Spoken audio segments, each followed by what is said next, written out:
สบายดีทุกคนวันนี้ค่อยเองก็สิพาไปเที่ยวเนาะหรือว่าไปลินเขื่อนบ้านแสนสุมเนาะเมืองพุนโฮแขวงเวียงจันทน์นี่เองอยู่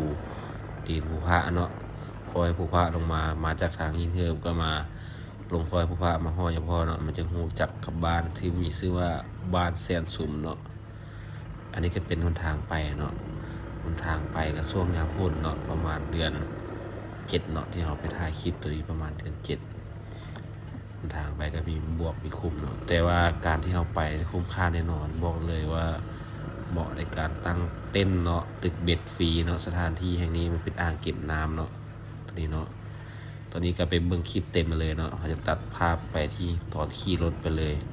ขี่รถไปเนาะไปเบิ่งคลิปให้จบเนาะทุกคนเนาะมันจะเป็นวิวงามๆมีเคลื่อนมีขี้หินมีอย่างละลายเนาะงามๆไปเบิ่งกันเลยเนาะติดตามกันไปเลย let's go ตัวนี้ก็เป็นเส้นทางเนาะเป็นเส้นทางที่ตัดไปเคลื่อนในตะกี้เนาะที่กระจามาเอ็ดเนาะหลังจากนั้นมันก็จะเหลือเนาะลักไฟฟ้าไปฮอดเนาะคนทางดีไปฮอดหลายคนในบ้านก็พากันมาปลูกเงินปลูกศาสตร์เนาะมาเลี้ยงเป็ดเลี้ยงไก่มาเฮ็ดให้เฮ็ดนาอยู่พี่เนาะเดี๋ยวไปอ้อมๆข้างซ้ายข้างขวาเนาะข้างขวาจะเป็นภูเนาะเป็นภูเป็นฟากนั่นจะเป็นภูเนาะเป็นคังนะฟากซ้ายเนาะมันจะเป็นหนองเนาะเลี้ยวไปจะเป็นทุ่งนาแปลนเติร์ดเขียวงามเลยทุกคนอยากให้ทุกคนนี่ได้มาเนาะสถานที่ตัวนี้นี่มันเป็นของไทยบ้านเนาะเป็นของอันนั้นเลยเนาะบ่เป็นของไทยเลยเนาะทุกคนสามารถนำอุปกรณ์อีหยังมาได้เนาะนำอุปกรณ์อันอยู่อังกินมาตึกเบ็ดลิ้นมาเอาเหือมาขี่ลิ้นได้เนาะเพราะว่าสถานที่นี้เขาเจ้าบ่มีค่าบริการเนาะสามารถนำทุกสิ่งทุกอย่างมาเองได้เลยเนาะมันเป็นเครื่องอ่างเก็บน้ำของชาวบ้านที่ไว้ให้ชาวบ้านเฮ็ดทำการเกษตรหรือเฮ็ดให้เฮ็ดนาเนาะเฮ็ดนาแซงเนาะทางนาแซงนาปีเก็บข้าวเนาะขายข้าวขายหยังนะเป็นเศรษฐกิจของไทยบ้านเขตนี้เนาะไทยบ้านแสนสุมเองเนาะก็คือบ้านเขาเองแหละตัวนี้กับเส้นทางไปเนาะมันก็ช่วงเดือน7นี่มันก็หนทางอ่ะฝนมันก็ตกทุกมื้อฝนก็ตกมื้อสวยแดดออกเนาะมื้อแรงแล้วก็ฝนตกเนาะอันนี้ก็เป็นเส้นทางไปมันก็มีเหือนบางบ่อนก็มีคุมลายแน่บางบ่อนก็ประมาณนี้แหละสภาพเส้นทางอะนะช่วงนี้นะมันก็ฝนตกเซาะเป็นห้องเป็นหอยเนาะหลังจากที่เราไปเนาะทุกคนเนาะได้เห็นบ้านคนมันสิแหละบ้านคนเนาะมีไทยบ้านเนาะใช้ชีวิตเนาะผู้ไปให้ไปนาผู้มาไปแก้หั่นแก้นี่มาเนาะมาจากให้จากนาเนาะเอาเครื่องเอาของเนาะมาเนาะตัวนี้ก็เป็นเส้นทางที่ไทยบ้านพากันนำไส้แหละไปให้ไปส่วนของเขาเจ้าเนาะก็ขี่ไประยะทางก็บ่ไกลนะทุกคนเนาะขี่เข้ามาก็ประมาณ3-4 กิโลจะฮอดเนาะจากทางเลข23เนาะขี่เข้ามานี่เห็นหรือแจนตอกก็จะไปแก้ฟืนมาเนาะทุกคนเนาะขี่ขึ้นไปตามภูแหละไปแล้วเราก็จะไปเห็นเนาะทุกคนเนาะไปเห็นทางรถไฟจะมีทางรถไฟมีทางรถด่วนที่ผ่านเส้นทางเส้นนี้เนาะมันจะมีอุโมงค์เนาะอุโมงค์ของทางรถด่วนนั่นแหละมันจะผ่านเส้นนี้แหละไปนะมันจะสอดกันเนาะทุกคนเนาะแต่ว่าทางรถด่วนเพิ่นบ่ให้ลงเนาะเพิ่นอ้อมหัวไว้เนาะอันนี้ก็เส้นทางไปใกล้สิฮอดบ่อนขวารอดขวาข้ามรถไฟแล้วเนาะอีกจักหน่อยก็ฮอดแล้วนะก็ เห็นไทยบ้านเนาะไทยบ้านก็ใช้ชีวิตเส้นทางเส้นนี้เนาะเพื่อทำมาหากินเนาะหรือว่าไปให้ไปสวนไปนาเนาะนี่ก็ตัดภาพมาฮอดแล้วฮอดทางลงทางอุโมงค์ทางรถไฟแล้วเขาก็หยุดตั้งกล้องไว้นึงเขาก็คอยขี่ไปบัดนี้เขาจะเจอทางหินได้บัดนี้จะเจอทางด่านหินได้บัดนี้หินก็สมัยนี้ก็จะมาสร้างทางรถไฟแล้วมันก็ดีและผ่านไปหลายฟ้าหลายปีเนาะมันก็ฝนตกเซาะมันก็เกิดให้เป็นด่านหินแบบนี้เนาะทุกคนเนาะอันนี้ก็ขี่รถจักรเนาะ PCX คู่ใจคือเก่าแหละตัวนี้นะไปเนาะสภาพบนทางเนาะขี่ไวบ่ได้ค่อยไปค่อยมาเนาะเสี่ยงเกิดอุบัติเหตุหลายต้องขี่ค่อยๆเพราะว่าเขาก็บ่ได้มาโดนแล้วมาบ้านเนาะมีแต่ว่าปีหนึ่งเนาะได้มีโอกาสได้มาหนึ่งหรือว่า มาก็สุดท้ายมาบ้านก็บ่ได้มาถ่ายจังซี่ก็เลยมื้อนี้มีโอกาสเนาะได้ออกมาถ่ายเนาะให้พี่ให้น้องเห็นเนาะทุกคนเนาะให้เบิ่งนํกันเนาะว่าบ้านเฮาเดี๋ยวนี้นะผู้ใดที่ไกลบ้านไกลช่องเนาะบ่ได้เห็นบ้านช่องตัวเองเป็นจังไดเนาะอันนี้ก็ได้โอกาสเนาะได้ถ่ายเนาะอยู่ไกลก็ที่เห็นคลิปนี้ก็อย่าลืมกดไลค์เด้อทุกคนเด้อกดไลค์เป็นกำลังใจให้บ่าวเต้งเด้อช่องนี่แหละหลังจากเขาลอดอุโมงค์ไปแล้วเขาก็เห็นเส้นทางไปอีกเนาะทุกคนเนาะเส้นทางไปขี่ไปนี่มันก็บอนดีเนาะบอนบางบอนก็ดีบางบอนก็นั้นขี่ไปเนาะเขาก็ไปฮอดแล้วเนาะตะกี้สมัยตะกี้ตอนที่ค่อยยังน้อยเลยค่อยขี่รถทีบมาลิ้นเลยแถวนี้นะค่อยมาซอกปูซอกป่าแถวนี้เนาะไปให้พ่อให้แม่กินเนาะยามมือพักเวียกยามเข้าโรงเรียนเนี่ยเลาะสระห้วยสระห้องแถวนี้เนาะเลาะซอกนกซอกหยังนะติดตังบ่สินะอาชีพเก่าวันนี้เขาใหญ่แล้วเขาก็พาได้มาโอกาสมาบ้านเนาะก็ได้มาถ่ายคลิปถ่ายทำให้พี่ให้น้องผู้ที่อยู่ไกลเนาะบ่ได้มาบ้านแต่ก็บ่ได้เห็นบ้านซ่องหลายปีไปอยู่ต่างประเทศบ่ไปอยู่เวียงจันทน์บ่สินะไฟฟ้าหลายปีบ่ได้มาบ้านเนาะก็คลิปนี้เนาะก็มีโอกาสได้ถ่ายแล้วก็พี่ให้น้องเห็นต่างประเทศหรือว่าอยู่ไสเนาะอันนี้ก็แม่นทางไปเคลื่อนบ้านแสนสุมเด้อนี่นะบ่อนที่จะไปนี่มันเป็นป่าหลายได้ทุกคนเคลื่อนนี่นะพากันมาตึกเบ็ดได้ไทยบ้านมาตึกเบ็ดก็ได้หลาย 3-4 โลเนาะผู้นึงเนาะได้น้อยสุดได้ 3-4 โลแล้วกันได้หลายก็พุ่นแหละ 6-7 โลพุ่นแหละต่อคนนะได้หลายนี่ก็มาเจอไทยบ้านเนาะไทยบ้านกำลังไปนาเนาะไปซอกอยู่หากินนั่นแหละ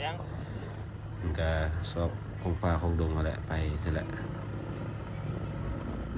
หลังจากที่เราเดินทางไปฮอดครึ่งทางแล้วเนาะเราก็ผ่านป่าดงคงกดเนาะ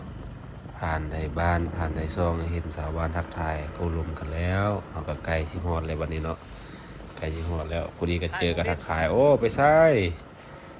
ไปเบิ่งเคลื่อนฉันดีทักทายกันประมาณนั้นเนาะทักทายคนรู้จักกันในบ้านเป็นไอเป็นแกกันเนาะเห็นกันอยู่ใส่กันทักทายกันฉันได้เข้ามาแล้วเนาะมันก็มาฮอดดินแดนนี่เนาะมันก็เป็นเขตนี้ก็มันมีคนเขตนี้ก็สัมปทานเขตเกษตรเนาะของเขาเจ้าเบิกเข้าไปทางซ้ายมือกวางเติดเนาะเจ้ากำลังจะเป็นการเกษตรของเขาเจ้าเนาะธุรกิจของเขาเจ้าส่วนบุคคลเนาะไปทางหน้าก็เป็นเส้นทางด่วนเนาะทุกคนเนาะขึ้นไปถึงกันนะเห็นบ่เห็นรถกายบ่นั่นแหละทางด่วนเส้นทางด่วนไปทางขวามือก็เป็นอุโมงค์เนาะอุโมงค์ทางรถด่วนนี่แหละอุโมงค์ทำอิฐของ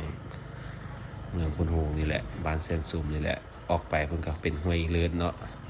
อันนี้ก็เป็นฟากนี้นะมาเห็นน้องควายเนาะน้องควายก็ใช้ชีวิตแบบสโลว์ไลฟ์เนาะกินหญ้าไปเนาะกินหญ้าไปเป็นฟูงเนาะมันก็ตื่นนิดนึงเนาะโดนๆมันเห็นคนแปลกๆมาถ่ายคลิปมันก็ตื่นก็แล่นเข้าป่าไปประมาณนี้เนาะหลังจากขี่ไปฮอดแล้วผ่านน้องควายไปแล้วเนาะเอาใกล้แล้วใกล้สิฮอดทางฮอดเคลื่อนแล้ววันนี้เราก็จะมาลอดอุโมงค์ได้บัดนี้นะลอดอุโมงค์ขั้วทางรถด่วนเนาะมันจะเป็นแบบนี้เนาะเขตนี้มันก็เป็นน้ำนี่ใสเย็นทุกคนนี่อันนี้เห็นบ่รถกายมันก็มีบวกเนาะใส่ตุ่มกบนี่ได้สบายนี่เป็นบวกแบบนี้นะคือสมัยตะกี้นี่เอาตุ่มกบมาใส่เนาะยามดีนะเดือน7 เดือน 8นี่นะใส่ตุ่มกบนี่โอ้ยคักสุดเนี่ยหัวน้อยๆสิก็อาชีพเก่าตะกี้ก็ยามเดือน10 11เนาะอาชีพเก่าก็มีแต่ติดนกแล้วอาชีพก็เข้าป่าแล้วแย่เบ็ดแล้วบัดนี้นะอาชีพเนาะแล้วให้แล้วนาบ่มีเวียกเฮ็ดมื้อวันเสาร์อาทิตย์บ่ได้ไปโรงโรงเรียนก็พุ่นแหละเข้าป่าพุ่นแหละบัดนี้นะซอกอยู่หากินพุ่นแหละมาพ่อแม่กินแล้วบัดนี้นะก็ผ่านทางคุกคักไปอีกเนาะไปเห็นเคลื่อนกะสิฮอดแล้วเนาะอันนี้เป็นตีนมันเนาะไอ้สิฮอดแล้วเนาะบ่อนก็จะปล่อยเคลื่อนปล่อยน้ำลงมาเนาะมันจะเป็นอ่างเป็นวังน้อยๆมีเด็กน้อยมาสิกเบ็ดลิ้นแถวๆนี้เนาะมาถ่ายคลิป TikTok ลิ้นเนาะอันนี้ก็เป็นทางขวาก็เป็น สวนเนาะเป็นสวนของไทยบ้านเนาะเขาจะเอามาเฮ็ดเกษตรในเขตนี้เลี้ยงเป็ดเลี้ยงไก่เลี้ยงแบะสินะนี่อันนี้ก็เป็นเลาะขึ้นไปเนาะไก่สิฮอดนี้มันน้ำใสๆแล้วนี่สมัยตะกี้นี่โอ้ยป่าแถวนี้บอกว่าเห็นควายนะให้เลยเนาะหนทางก็เกี่ยวไปเกี่ยวมาเนาะพุ่นน่ะขึ้นไปแล้วเห็นบ่เห็นสายไฟบ่เห็นตีนภูนะนั่นแหละสิ่งที่เราจะไปใกล้สิฮอดแล้วเนาะอีกบ่โดนขึ้นภูนี้ไปแล้วก็แม่นเนาะผ่านบอกน้ำวิเศษนี่ออกไปก่อนขึ้นไปนี่มันก็เป็นทางคอนกรีตเนาะคอนกรีตมีอยู่25%จากนั้นเป็นกี่หินขึ้นไปแล้วเนาะทุกคนเนาะสมัยตะกี้จะเป็นทางหินแห่นะทุกคนเนาะโอ้ยสมัยตอนยังน้อยเนาะที่เรียนม.5 ม.6 เนาะพากันขี่รถมาลิ้นเนี่ยมีผู้สาวเนี่ยนะพากันรถล้มแถวนี้หัวเข่าเติบท่อรถดาดขาเนาะสมัยตะกี้เนาะพากันมาลิ้นเคลื่อนมาขี่เหือลิ้นเช่นใดจะเป็นแบบนี้เนาะขี่ขึ้นมาแล้วนี่ใกล้สิฮอดแล้วนี่มาหนทางก็คนซีมังคอนกรีตเนาะ25%จากนั้นเป็นขี้ดินกับขี้หินล้วนๆหนทางก็ประมาณนี้เนาะส่วนสิฮอดนี่มาแล้วมาก็ปึ๊บลงไปคันคูเคลื่อนเนาะมันก็เห็นเป็นวังกระเติดที่จริงนี่มันเป็นวังกว้างนะทุกคนนะเป็นวังกว้างเป็นดอนไปยาวไปตีนภูเนาะน้ำใสเย็นอากาศลมเบิ่งแตะลมเบิ่งแต่หัวแอดเนาะทุกคนเนาะหัวแอดมินเนาะแอดมินคนภาคเนี่ยนะคนหล่อๆแหละภาคนี่เด็กน้อยเนาะเขาจะก็มาตึกเบ็ดลิ้นมาขี้เหือลิ้นเขามาซึกเบ็ดบัดนี้ก็ฮอดคันคูเคลื่อนแล้วบัดนี้ก็มาเจอโสมหน้าคนหล่อเนาะกับรถคู่ใจเนาะนะพาให้เบิ่งวิวรอบๆเนาะทุกคนเนาะประมาณนี้เนาะทุกคนเนาะงามหลายลมแห้งหลายเนาะเขามากลางเต้นนี่มาได้เลยทุกคนนะใครอยากมากลางเต้นนี่นะฟรีสถานที่นะใครมักตึกเบ็ดบ่อยนะตึกเบ็ดตึกกินซุมแซวกันนี่โอเคเลยทุกคนนะนี่ก็เป็นภาพบรรยากาศทุกคนเนาะโอ้ยพุ่นนะเสียงลมพัดมายามแรงเนาะเสียงนกเสียงอะไรห้องเนาะคักขนาดเสียงน้ำลมพัดมาอากาศเย็นดีทุกคนอยากให้ทุกคนได้มาสัมผัสเนาะกับสายน้ำธรรมชาติอันสวยสดงดงามเนาะที่เขื่อนบ้านแสนสุมดีเองนะทุกคนเนาะบ่ไกลเนาะ